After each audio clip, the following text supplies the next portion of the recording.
Sebagaimana yang lo tahu, lo suka banget dengan modelan konten di mana lo mesti menebak siapa pelakunya. Banyak yang bilang kalau lo itu berasa jadi detektif karena lo mesti perhatiin banget nih ceritanya, orang-orangnya, dan juga siapa kira-kira pelakunya. Nah, pada episode kali ini ada sebuah kasus yang bisa terbilang singkat yang mungkin lo nggak akan kira siapa pelaku sebenarnya. Singkat cerita, ada pasangan suami istri yang rumahnya itu kebobolan maling. Selain beberapa barang yang hilang, sang istri ditemukan dalam keadaan tewas. Setelah diperiksa, kasusnya ini sempat membuat detektif itu kebingungan dan menjadi kasus yang tidak terpecahkan karena TKP-nya ini bersih banget. Lalu beberapa tahun kemudian, ada lagi nih detektif lain yang memeriksa kasus perampokan dan juga pembunuhan ini. Hasil dari pemeriksaan ini adalah detektif ini menemukan sesuatu yang sangat-sangat membingungkan dan juga menakjubkan sampai-sampai dia memanggil seluruh detektif dan juga kepolisian lainnya dan bilang, ada yang pengen gue omongin. Tapi sebelum kita masuk ke detail kisah nyata mengerikan kali ini ya,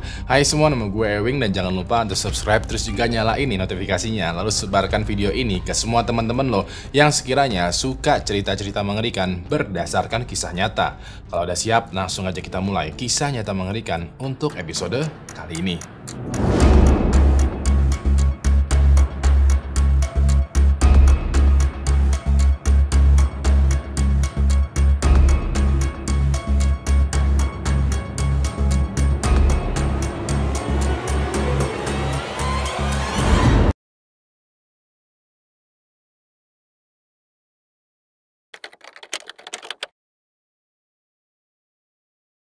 Pada tahun 1978, ada mahasiswa dan mahasiswi yang sedang dimabuk cinta. Mahasiswa dan mahasiswi ini diketahui bernama John Rutten dan satu orang wanita yang belum bisa gue sebutin namanya. Tapi demi kepentingan cerita, kita sebut saja sebagai Fulana. John dan Fulana, mereka berdua ini saling suka dan sayang satu sama lainnya. Pada waktu itu, mereka berdua kuliah di satu kampus yang sama, yaitu University of California, Los Angeles, Amerika Serikat. John waktu itu kuliah di jurusan teknik mesin, sedangkan Fulana ini kuliah di ilmu politik. Nah, walaupun mereka berdua berbeda jurusan, mereka selalu aja menyempatkan diri untuk saling ketemuan dan memadu kasih. Orang-orang yang melihat mereka itu selalu menduga bahwa mereka tuh pacaran. Padahal mereka berdua ini bisa dibilang ada di sebuah hubungan yang kasual atau yang biasa disebut sebagai FWB. Friends with Benefits. Hal ini dikarenakan karena John tidak terlalu serius dengan Fulana. Dia kayak literally menganggap Fulana sebagai teman dengan keuntungan. Tapi di satu sisi lain, Fulana ini bisa dibilang jatuh cinta dengan John. Jadinya, Fulana terima-terima aja tuh kalau dia jadi FWB-annya John. Yang penting Fulana tuh bisa deket lah dengan John. Hubungan baik di antara mereka ini terus berlanjut sampai-sampai mereka berdua lulus kuliah. Pada saat mereka lulus kuliah, John diterima bekerja sebagai produsen hard drive di perusahaan Micropolis. Sedangkan Fulana ini masuk ke akademi kepolisian. Pas ini masih sama aja, John tidak menunjukkan rasa-rasa serius kepada Fulana. Walaupun John dan Fulana ini udah lama banget menjadi FWB. Walaupun begitu juga, Fulana ini juga nyaman lah dengan situasi ini. Dia berpikir mungkin John itu belum siap kali ya untuk menjalankan hubungan yang serius. Daripada kehilangan John, mendingan Fulana jalinin aja nih hubungan FWB-an ini. Namun semakin lama dijalanin, hubungan FWB di antara John dan Fulana yang tadinya adalah with benefits, gara-gara satu peristiwa itu berubah menjadi with broken heart.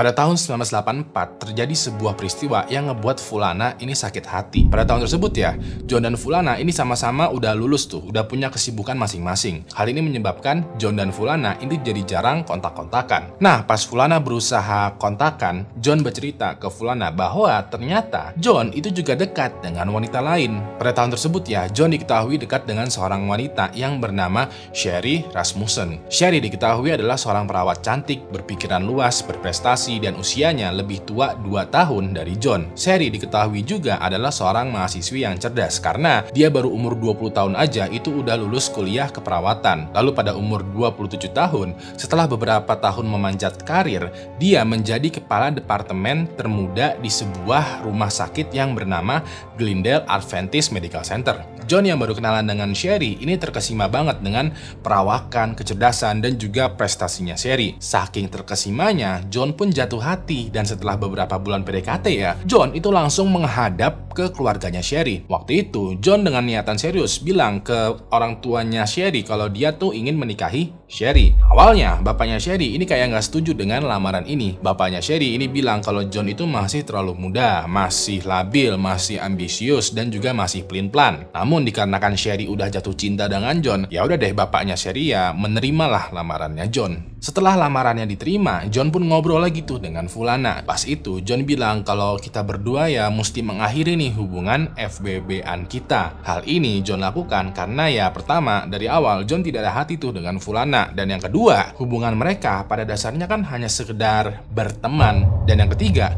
John ingin menikah, ingin fokus dengan calon istrinya, Sherry. Fulana yang menerima berita ini agak sedikit tersinggung dan juga sakit hati. Selama ini kan Fulana dekat dengan John, tapi kenapa malah jadi Sherry yang menjadi pilihan hatinya John? Fulana pun meminta tuh untuk dikenalkan kepada Sherry. Ya udah deh, Sherry dan Fulana ini berkenalan. Pada saat berkenalan, John memperkenalkan Fulana ke Sherry sebagai teman dekat atau sahabat. Lagian ya nggak mungkin juga kan kalau kita ngenalin ke orang, ini FWB-an gua loh. Sherry pun memaklumi ya kalau John itu punya sahabat cewek. Karena hal ini juga, Sherry berusaha tuh akrab dengan Fulana. Ya udah deh, mereka bertiga pada akhirnya menjadi saling kenal dan berusaha saling akrab. Lalu pada tahun 1985, ketika John udah berusia 25 tahun dan sedang merayakan hari ulang tahunnya, beberapa kerabatnya dan keluarganya itu diundang tuh ke pesta ulang tahun. Pas lagi rame-ramean gini, dirasa momennya tepat ya, John pada saat itu bertekuk lutut dan membuka sebuah kotak kecil yang berisi cincin dan melamar Sherry. Sherry yang terkaget-kaget ini jadi antusias dan menerima lamarannya John. Semua orang yang ada di sana itu bertepuk tangan dan berbahagia. Tapi ada satu orang nih yang bete. Seperti yang lo tebak, orangnya itu adalah Fulana. Fulana walaupun dia berusaha untuk senyum dan bahagia untuk sahabatnya ya, tetap aja tuh kelihatan ada senyum-senyum kecut di mulutnya. Ditambah lagi ketika orang-orang pada memberikan selamat kepada John dan Sherry, ini ketika Fulana salaman tuh dengan Sherry, Fulana ini sempat berbisik, kalau aku tidak bisa memiliki John, maka tidak ada seseorang pun yang berhak memilikinya. Walaupun begitu, perkataannya Fulana ini diterjemahkan oleh Sherry sebagai bercandaan. You know, kayak sahabat cewek yang cemburu kalau sahabat cowoknya itu diambil sama cewek lain. Beberapa bulan kemudian, John dan Sherry pun merencanakan pernikahannya mereka. Pada saat persiapan, Fulana ini kayak masih menggoda John untuk meng-cancel pernikahannya. Fulana ini kayak menagih buah dari hubungan FWB-annya. Tapi John di satu sisi itu tidak pernah tuh menjanjikan buah apapun kepada Fulana. Di sisi lain, Sherry ini juga makin lama makin risih nih dengan kelakuannya Fulana. Sherry kayak, well, lo kan sahabatnya John ya, lo seharusnya bahagia dong kalau sahabat lo bahagia. Namun dari sisinya John, dia berhasil tuh meredamkan konflik di antara calon istrinya dan juga sahabat baiknya. Lalu tepatnya pada bulan November tahun 1985, John dan Sherry pun meresmikan pernikahannya tanpa ada gangguan dari Fulana. Begitu selesai menikah, mereka berdua hidup di sebuah rumah tuh tinggal bareng. Nah, untuk 3 bulan pertama kehidupan pernikahan mereka ini benar-benar bahagia. Tapi untuk bulan-bulan selanjutnya, not so much.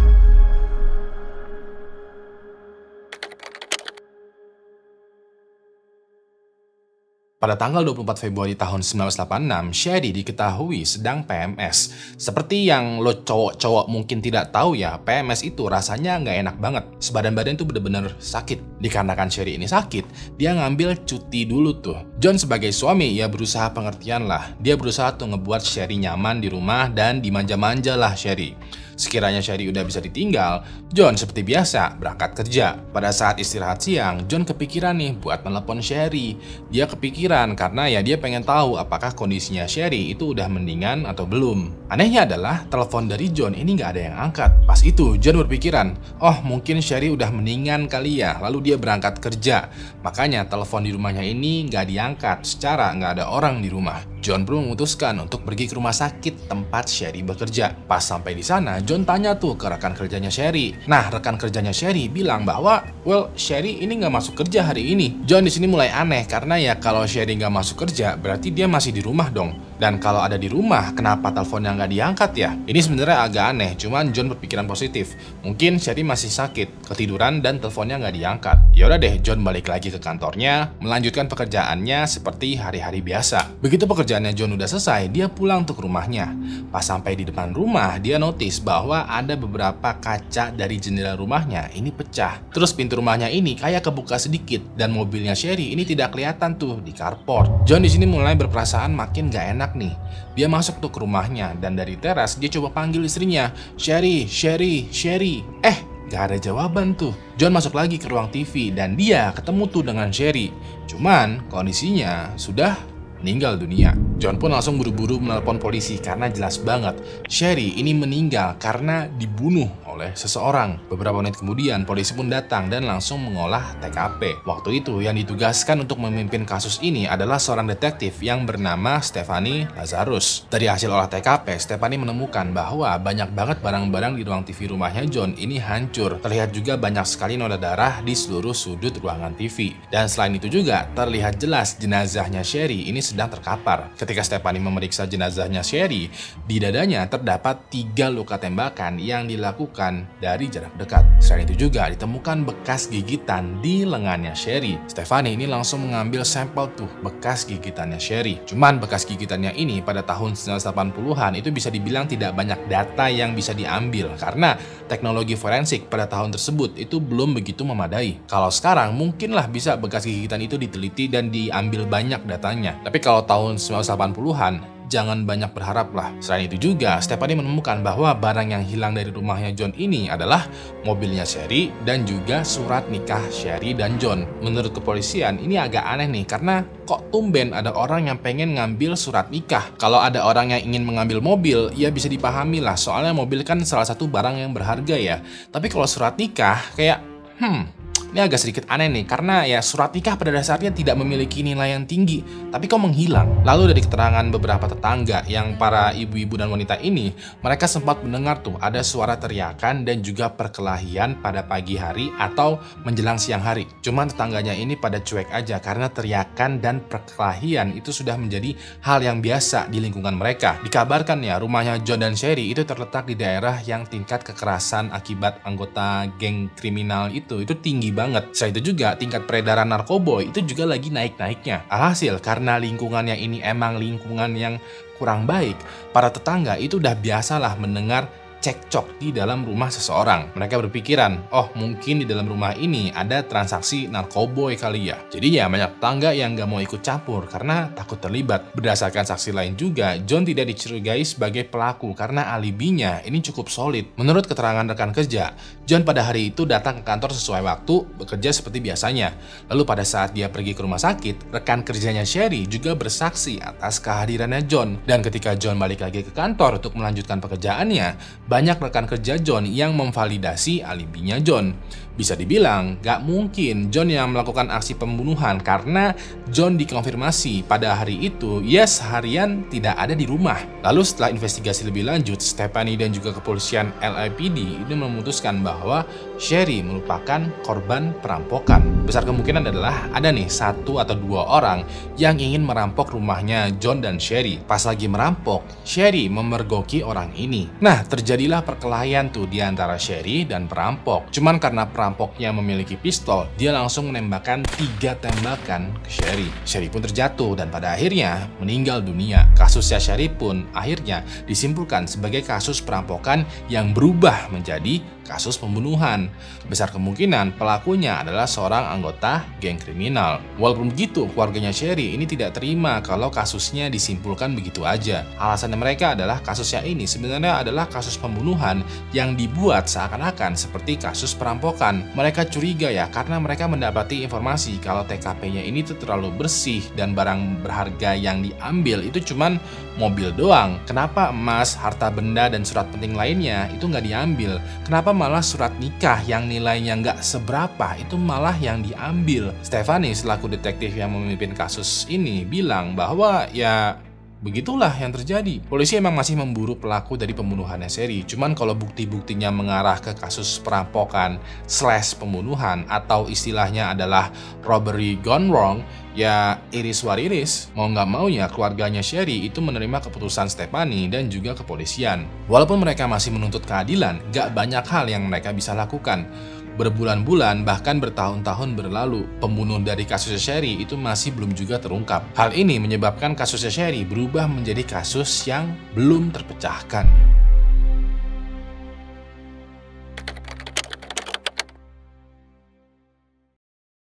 Bertahun-tahun selanjutnya, John pun move on dan melanjutkan hidupnya.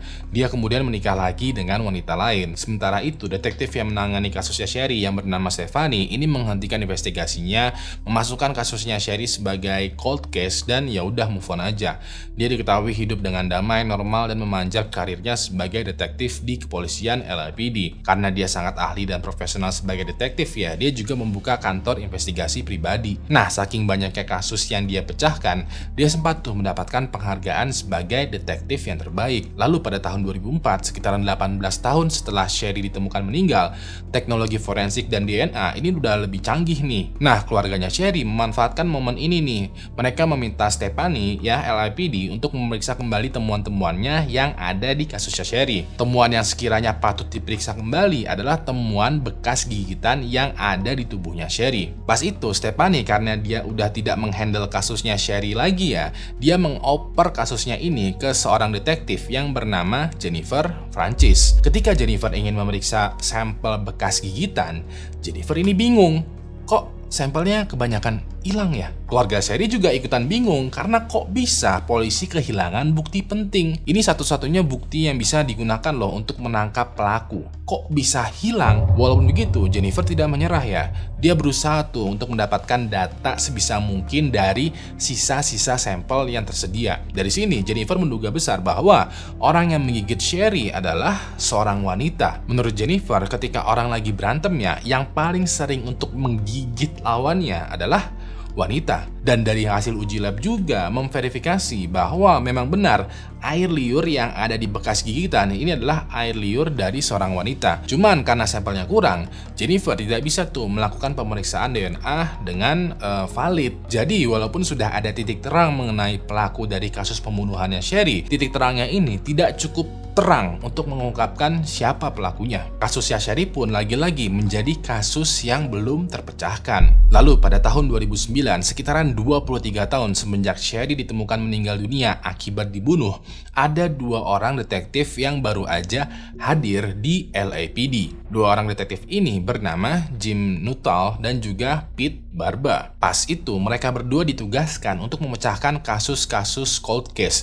kasus-kasus yang sekiranya buntu. Nah, satu kasus yang menarik perhatian mereka adalah kasus pembunuhannya Sherry ini. Pada saat Jim dan Pete memeriksa berkas dari kasusnya Sherry, mereka menemukan beberapa hal yang menarik nih. Pertama, dari hasil pemeriksaan sampel yang tersisa, diketahui bahwa pelaku pembunuhannya Sherry adalah seorang wanita. Kedua, dari hasil pemeriksaan olah TKP, jelas-jelas bahwa ini adalah kasus pembunuhan yang dibuat-buat seperti kasus perampokan. Hal ini diperkuat dengan temuan berbagai macam perhiasan di kamarnya Sherry atau barang-barang berharga yang ada di rumahnya itu tidak disentuh tuh oleh pelaku. Ketiga, dari hasil dusting atau pemeriksaan sidik jari di TKP, hasil forensik menemukan ada tuh bekas jempol di salah satu perabotan. Sayangnya di bekas jempolnya ini itu tuh nggak ada sidik jarinya. Besar kemungkinan si pelaku itu menggunakan sarung tangan ketika beraksi. Besar kemungkinan juga si pelaku ini adalah seorang yang profesional di dalam bidangnya. Lalu yang keempat, walaupun lingkungan rumahnya John dan Sherry ini bisa terbilang tidak cukup baik karena banyak anggota geng kriminal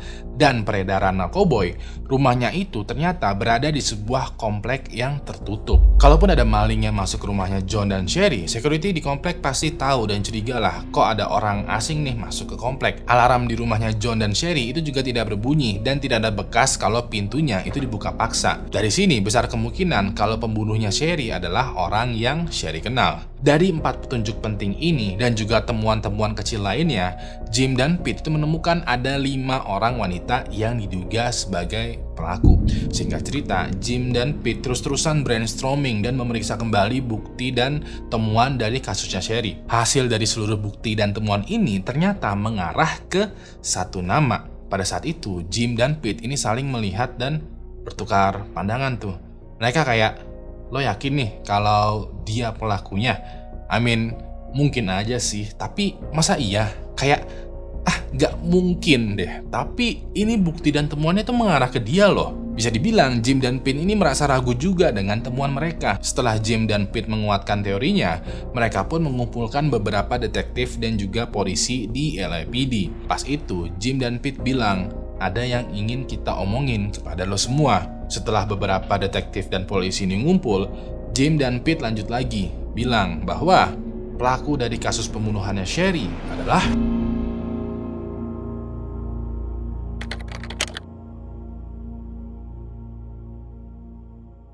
Well, pada momen ini, seperti biasa, gue bakal meminta lo untuk menebak siapa pelakunya. Pada kasus ini, ada beberapa orang yang diduga sebagai pelaku. Orang pertama adalah Fulana, yaitu wanita yang lama telah menjadi FWB-annya John. Orang yang kedua adalah Stephanie, wanita yang memimpin penyelidikan kasusnya Sherry. Orang ketiga adalah Jennifer, yaitu wanita yang kehilangan sampel DNA-nya pelaku. Orang keempat adalah tetangga dari John dan Sherry, yaitu wanita yang mendengar suara berantem dan teriakan, tetapi memaklumi hal tersebut. Gua kasih lo waktu sekitaran 5 detik untuk memilih siapa sekiranya pelaku dari kasus pembunuhan ini.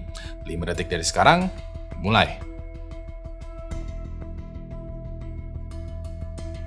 Udah, gue mau lo tahan betul ya jawaban lo, karena gue bakalan ceritakan apa yang sebenarnya terjadi. Setelah mengungkapkan siapa pelakunya, Jim dan Pete ini meminta beberapa detektif dan kepolisian lain untuk berhati-hati karena untuk menangkap pelakunya ini bisa terbilang susah. Hal ini terjadi karena Jim dan Pete itu masih menduga kuat dan belum punya bukti otentik yang valid. Kalau aja mereka gegabah atau nekat, seluruh investigasi ini bakalan buyar dan ujung-ujungnya pelaku malah tidak bisa ditangkap. Bisa dibilang resiko penangkapannya ini cukup besar. Setelah briefing singkat ya, Jim dan Pete beserta dibantu dengan beberapa detektif dan anggota polisi lain berusaha tuh membuntuti pelaku. Pada saat membuntuti pelaku, mereka semua pun kesulitan karena mereka mesti pintar-pintar menyamar, membaca situasi, dan juga memposisikan diri. Lagi-lagi resiko penangkapannya ini terbilang cukup besar. Sampai akhirnya pada saat lagi membuntuti, pelaku ini nggak sengaja membuang gelas atau cangkir yang habis dia gunakan untuk minum. Gelasnya ini diam-diam diambil oleh Jim dan Pete. Nah, di gelasnya ini kan terdapat bekas bibirnya si pelaku. Bekas bibirnya pelaku itu tuh diambil sampel air liurnya oleh Jim dan Pete. Setelah diperiksa, ketika sampel air liur yang ada di gelas ini dicocokkan dengan sampel air liur yang ada di bekas gigitan tubuhnya Sherry, hasilnya adalah cocok. Selain itu juga DNA-nya juga terbilang mirip atau relatif sama. Dengan ini, Jim dan Pete semakin yakin bahwa orang yang sedang mereka buntuti adalah pelaku dari kasus pembunuhannya Sherry. Walaupun sudah mendapatkan bukti yang otentik dan valid, Jim dan Pete ini masih belum bisa menahan pelaku. Sekali lagi ya, Jim dan Pete ini mesti bergerak hati-hati karena ini resikonya besar banget. Salah langkah satu aja, investigasinya ini bisa buyar semua. Lalu pada bulan Juni tahun 2009, rencana untuk menangkap pelaku mulai dilaksanakan. Waktu itu, Jim dan Pete ini udah punya surat izin menggeledah rumahnya pelaku. Tapi, Jim dan Pete memilih pelakunya keluar rumah duluan sebelum rumahnya digeledah. Hal ini dilakukan supaya lagi-lagi meminimalisir resiko. Yaudah deh, Jim dan Pete memanggil pelaku untuk datang ke kantor polisi. Alasannya ada kasus lain nih yang sekiranya butuh keterangan langsung dari pelaku. Pelaku pun tanpa curiga datang ke kantor polisi dan masuk ke ruang interogasi. Dan seperti yang lo tahu ya, ketika masuk ke kantor polisi, lo tidak boleh membawa barang apapun, baik itu handphone, senjata, dompet, semuanya mesti disita dulu untuk sementara. Pas itu ternyata yang masuk ke ruang interogasi sekaligus juga pelaku dari kasus pembunuhannya Sherry adalah Stephanie, seorang wanita yang juga detektif yang memimpin penyelidikan kasus pembunuhannya Sherry.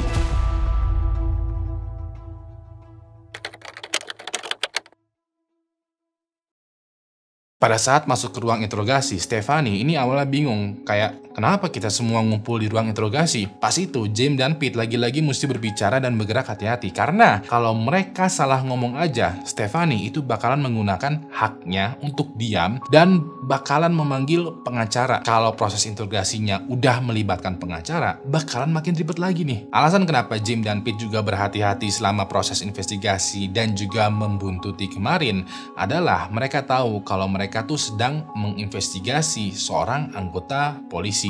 Seperti yang lo tahu ya, polisi ketika memeriksa polisi lain itu bisa dibilang susah banget tuh.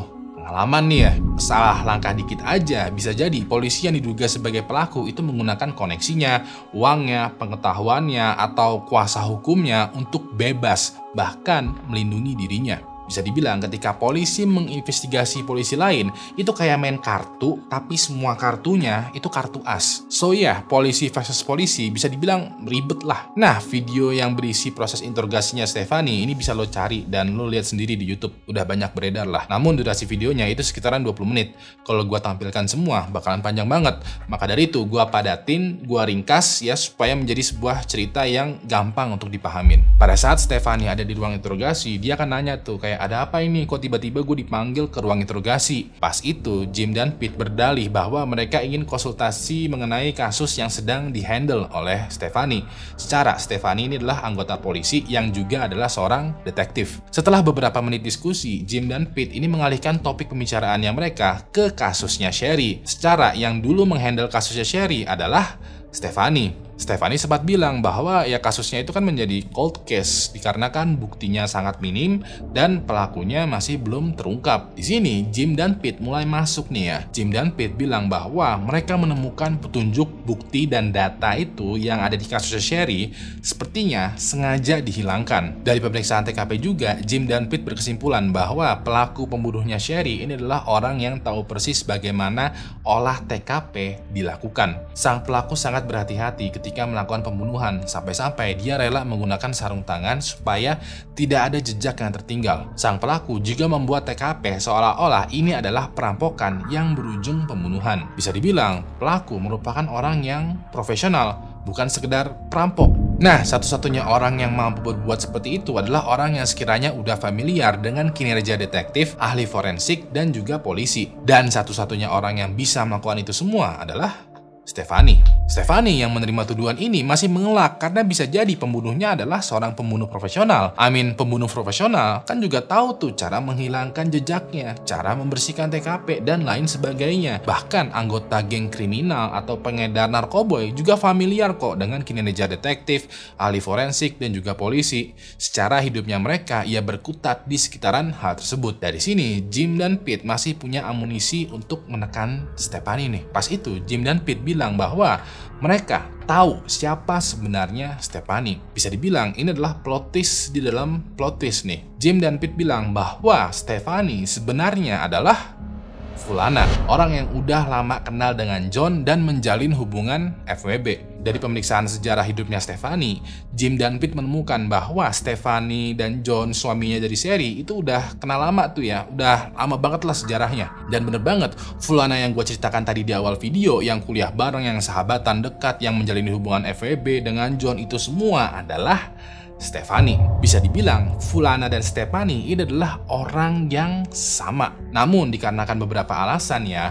John lebih memilih Sherry, orang yang baru dia kenal beberapa bulan, untuk dijadikan istri. Hal ini menjadikan Stephanie menjadi cemburu dan sakit hati. Walaupun begitu, walau John dan Sherry udah menikah, menurut pengakuan dari John, Stephanie ini masih aja terus menggoda John. Bahkan ya, Stephanie ini diam-diam menggoda John untuk main ke rumahnya Stephanie. Di rumahnya Stephanie, seperti yang lo tahu ya, terjadilah hubungan gelap di antara Stephanie dan John. John juga bersaksi bahwa Stephanie ini kayak menghasut John untuk menceraikan Sherry. Tapi John nggak mau karena ya walaupun John dan Stephanie pernah dekat, bahkan juga berselingkuh, cintanya John itu tetap kepada Sherry. Hal ini mungkin men-trigger Stephanie untuk membunuh Sherry.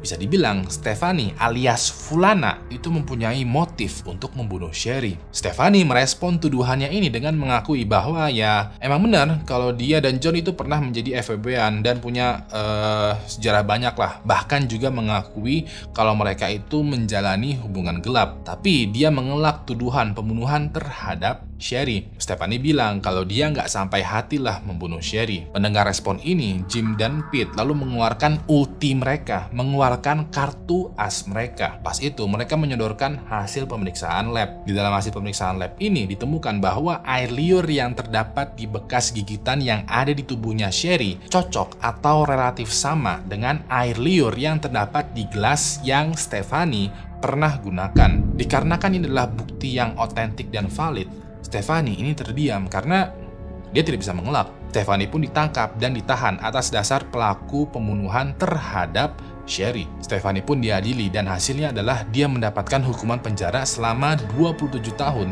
tanpa ada kemungkinan untuk bebas. Melalui kuasa hukumnya, Stephanie beberapa kali mengajukan banding atas kasusnya. Namun, pengadilan tetap kekeh terhadap keputusannya.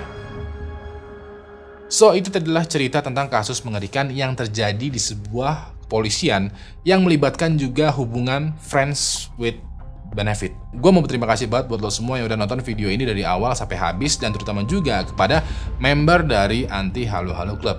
Yang mau ikutan join membership Anti Halu Halu Club, klik aja tombol di bawah ini atau link yang ada di deskripsi. Kalau sekiranya lo masih butuh asupan video horor, lo bisa kunjungin video yang ada di sebelah kanan ini, karena di sana gue menceritakan sebuah kasus mengerikan yang gak kalah serunya. Terakhir, nama gue Ewing, dan sampai jumpa lagi di kasus mengerikan selanjutnya. Good night.